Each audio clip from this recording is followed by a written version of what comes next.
Question of the day: what's your favorite timeless property? Now, that answer might be a little subjective based on what you say. Maybe you'd say things like Star Trek, Star Wars.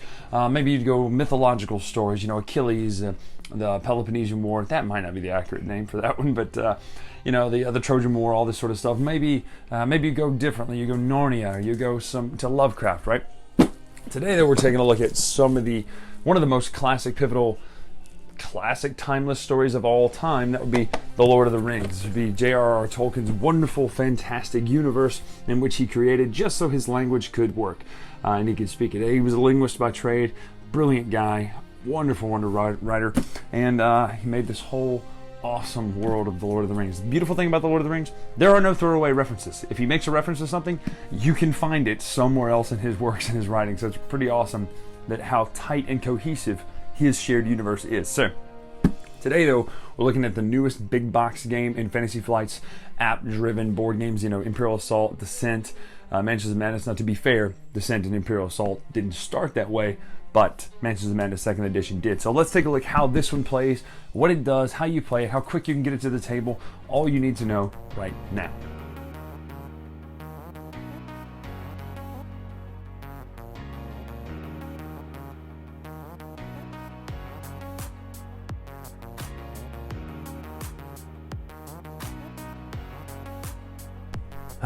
You can smell the limbus right there. Let's crack this thing open, see what's inside, see how it plays right now. Oh, that's kind of messy. Let's try that again.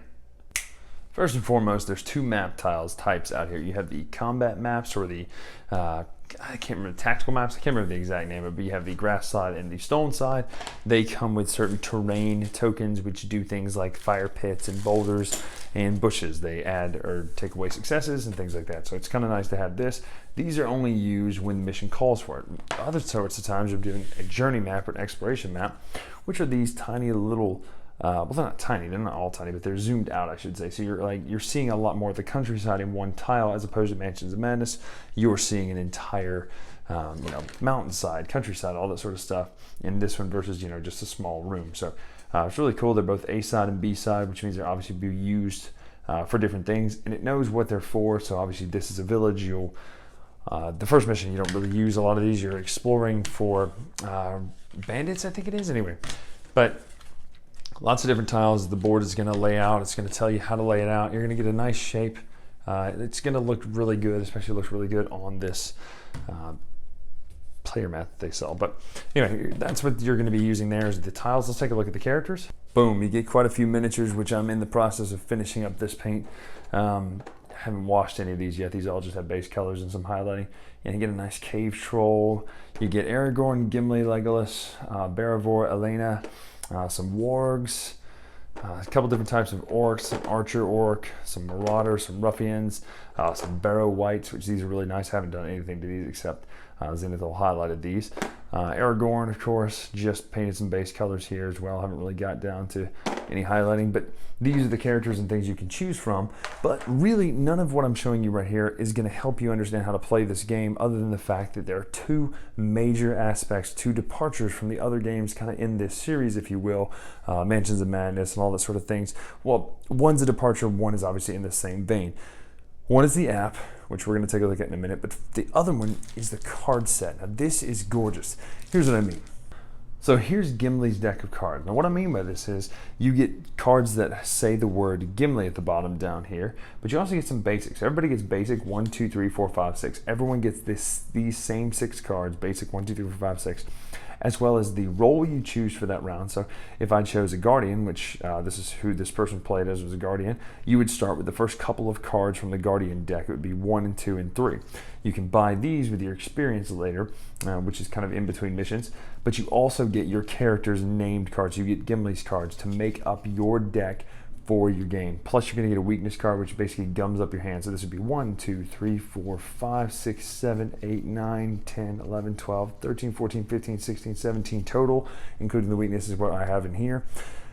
Fantastic idea. This is 100% my favorite part of this game, is the fact that there's the deck of cards. I absolutely love how this works. Now, I should mention there's not 17, there's 15, but these two are the weapons and armor. So notice they have the different backs. You have the handheld weapons and the armor.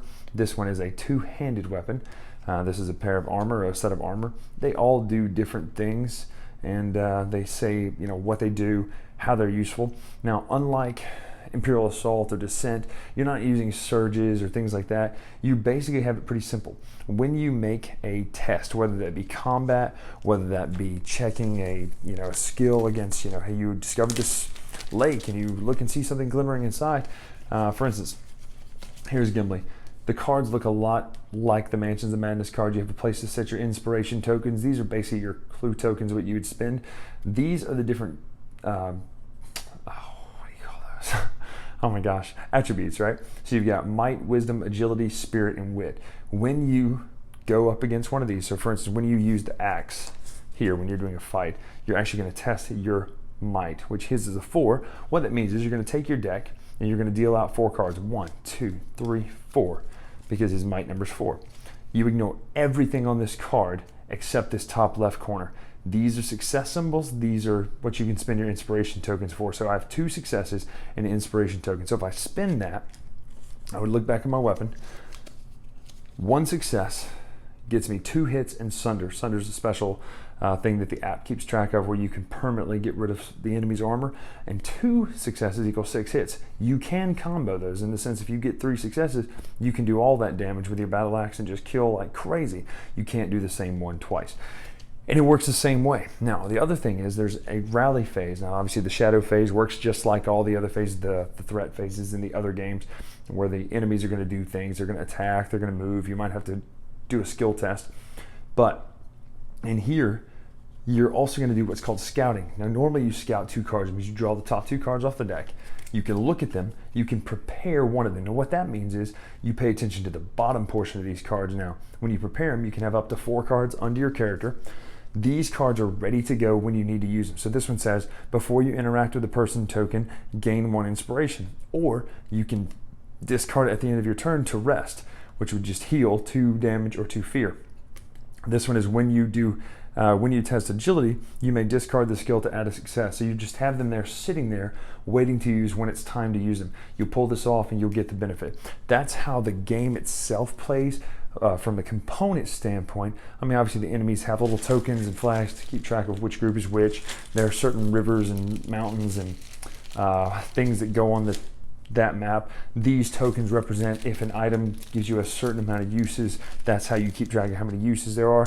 There are a ton of different items to buy. There's experience. There's lots of different roles you can play. There's 1 more roles than there are characters, so there would be 2, 3, 4, 5, 6.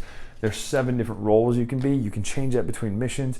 A lot of depth, a lot of changing around, a lot of things that go with the actual mechanical side of things. But let's take a look at the digital side right now, how the app runs, what it does, and then come back up and talk about results right now. So this is the Lord of the Rings Journeys in Middle-earth app. You have several options here. You can check your collection. There's only this out right now. What we're going to do is we're going to do new game. We're going to pick the Bones of Arnor campaign. Boom, set difficulty. Pick easy because obviously we don't want to lose. Pick your party slot. So this would be the 3rd slot that holds 5 parties. Pick who you want to play as. Boom, boom, boom, boom, boom, boom, up to 5. It'll give you starting items, tells you where to get these out and put them in your deck, just like we talked about earlier. So you'll put those to the side of your character. They all do different things based on what they are. Most of them have to do with which skill you're going to check when fighting. Select your party name, group select edit. Let's call it party. Cool, we'll go with that. Now, you'll be treated to a little intro here about the Bones of Arnor campaign. This is the only one available right now. Obviously more will be coming. Just because it's a campaign doesn't mean it's only 1 mission though. There are multiple missions. So number 1, Shadow and Eriador. We're gonna be chasing down some bandits in this end, and you can save and quit here or you can continue. Select your roles. So we're just going to go down the list, give everybody some good roles here. These can change based on what you choose. You don't have to play the same thing. You can give Gimli the Pathfinder cards if you want instead of the Guardian cards. Now, obviously some characters are better with certain ones, but again, we're early into this game, which if you saw my Mansions collection, you know there's a ton of stuff involved with that. It's going to give you the layout. What you do, you get map piece 302A, lay it out just like it shows. And I'm not going to continue laying these out. This is mainly just to show you how the app works. We're going to keep going here. I'm going to show you Basically, stuff is going to get laid out on the board, tokens that you can go explore if you want. Maybe some more map tiles will come out just like that. It's going to keep putting tokens on those. There's a person there we can talk to. Another map tile, tokens, etc. Now, if they're grayed out like that, it means you have to go explore them, which means you can walk into this place. When you walk in, and it gives you the objective of what you're supposed to be doing. When you walk in to this tile, you click the Explorer token. It's not an action, but it just happens. Boom. Tells you what to do. You gain inspiration, and then it's going to tell you about this tile. So that thing is a threat icon. It's going to continue giving you threat. Now, this threat token, threat sensor up here, is a lot like the Lord of the Rings card game, except along the way to losing, there are these events that are going to happen as you gather threat. You're going to take a certain amount of threat per round anyway, per character. Your journey continues. Let's talk to this guy here, just because I want to tell you how combat works. So step away from the tumor else. Boom. We're going to fail this just so we can get to combat. Uh-oh. A couple ruffians show up. Now notice how this works. Your enemies show up down here at the bottom. Our objective is to defeat the ruffian. Now, if you do anything but leave, or anything but fight the ruffian in its space, you're going to have to provoke it, which when you provoke it, he's going to attack. So if I do this, we'll just show you how it works. Boom. He attacks us. You can negate it with your agility. Confirm. Now, we're going to fight him this time. You attack. Notice that this is one group of enemies. So they all die kind of together in a sense that this is one enemy technically with 10 health if you really want to look at it this way. But you're going to pull one off each time one of these dies. So this is a set of 2 ruffians. Pierce, lethal, stun, smite, sunder, cleave. These are all status effects that do different things like cut through armor or permanently remove the enemy's armor, things like that. So we're going to go ahead and give enough hits to kill this guy. Or both of these guys. So it'll apply 12 hits. Boom, they're both dead. It says remove 2 ruffians, gain an inspiration. That's basically it. You're going to get this lore that you can spend to get better items, better weapons. You're going to get experience you can spend to get better items, better weapons. But the goal is to continue finding the objective based on what it says on this world map here. That is how the Lord of the Rings app plays. It's going to just tweak a little bit differently. When you get to those tactical maps and some of the boss fights, they're going to make the enemies do some interesting things. But just know that the app is very intuitive. It's going to keep collection of what you have, your items, your inventory, all that sort of stuff. It is even going to know which cards you pick with your experience, which I love that it holds track of that. Tells you everything here. Here's your chronicle. Here's what items you have. It knows it, and it kind of gives you a heads up of what everything is. You also, as a group, can have items, which is good because you can share them between missions. That's how the app plays. Let's talk final thoughts and end this thing. So that's Journeys in Middle-earth. Now, as you can probably tell from me just talking about the components themselves and how they play, I love this game. Like, it is fantastic. I'll go ahead and give you my rating. It's a 9 for me. Absolutely love this game. 9 out of 10. Not out of like 15 or 100. That'd be silly. I love this game. It is a fantastic experience in the Tolkien universe, right? But at its heart, the thing that I love the most about this, strip away this theme for just a minute because I do love the theme, and sometimes theme in a game like this will cloud me to mechanics. The mechanics in this are so stinking strong. Now, the one thing I do have to go ahead and tell you that I miss and detract it for, and tomorrow we're doing a video breaking down the difference between Lord of the Rings and Mansions of Madness in our classic versus videos a la Starcade 97, Sting and Hulk Hogan, right? Hollywood Hogan, pardon me. But today, though, the one thing that I miss about this game versus Mansions of Madness, and we'll talk about it tomorrow, is the puzzles. There are no puzzles. This is a straightforward game. What you're doing is you're going around the map and you're fighting and you're trying to find out, how to beat that quest, how to beat that mystery. Now, the first one's pretty good about that. It gives you a quest that you kind of have to figure out. So it's not so much like in Mansions, the puzzles like, hey, turn this light switch back on and you do these sliding puzzles or code breaker puzzles. But I do miss that. Now, let's talk about the things I love. Number one thing I absolutely love about this is the card deck mechanic. That is fantastic. No longer are you rolling dice to see if you succeeded. Today in Lord of the Rings, you are in fact you have a deck of cards, and it changes based on who you play as and the role you pick. So your Aragorn deck might be a little bit different if you choose to play him as a hunter instead of a captain, which is pretty awesome that it does that. And it includes different equipment, different cards, things like that. And everybody gets their basic deck like we saw, but the idea of having a small deck of cards is fantastic. Now, the truth be told, one of the reasons I got into board gaming after HeroClix and Imperial Assault was the Lord of the Rings card game. It's one of those games I saw and thought, well, I have to have that, right? And I played a ton of it solo. Now, the interesting thing is, if you played it, you're going to feel some familiarity with that into this. Now, it's obviously distilled down to its finest essence, right? You only have about 15 cards, and the two mechanics are, prepare and have them below your character to use their text, or use them for success and the other symbols. I think that's fantastic. I love that. So, Lord of the Rings, presentation, the miniatures are great. They're Fantasy Flight style miniatures. So, whatever that means to you, whether you're kind of a very detailed miniature person, or if you like this kind of style. And I do. I like the exaggerated heads and hands that the miniatures have in this, so that you can paint them and get a nice highlighting and things like that. So, good miniatures. Great tiles. I love how the tiles look on those the world map. I like the fact that there are two different types of maps. Now, they play the same, essentially. You're not exploring on the tactical map. You're fighting, and you have certain things that will boost your fighting skills. But I do like that. I like the idea that you have the zoomed out missions and then the really zoomed in missions. I think that's really cool. And obviously, we're going to see a lot of play come from that in the future. So, that's Lord of the Rings Journeys in Middle-earth. It plays amazing. The theme is fantastic. It just fits. It just works. It really looks good. And the art, obviously the art's really well done. The mechanics are top-notch. That deck of cards, and then the app, obviously you saw how that works. It plays pretty much the app the same as Mansion's Descent and Imperial Assault. But I love the combat has been streamlined in this one to where it's very easy.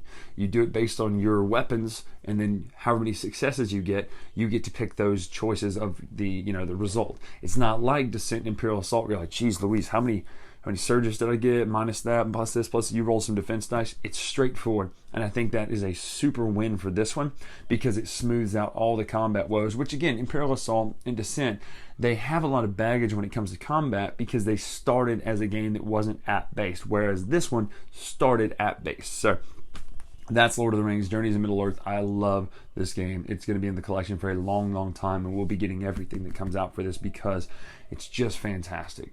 So, I'm Brian Drake here on the Dice Tower. Make sure to follow me on Twitter, Instagram, at The Latest Retro. And until next time, we'll see you.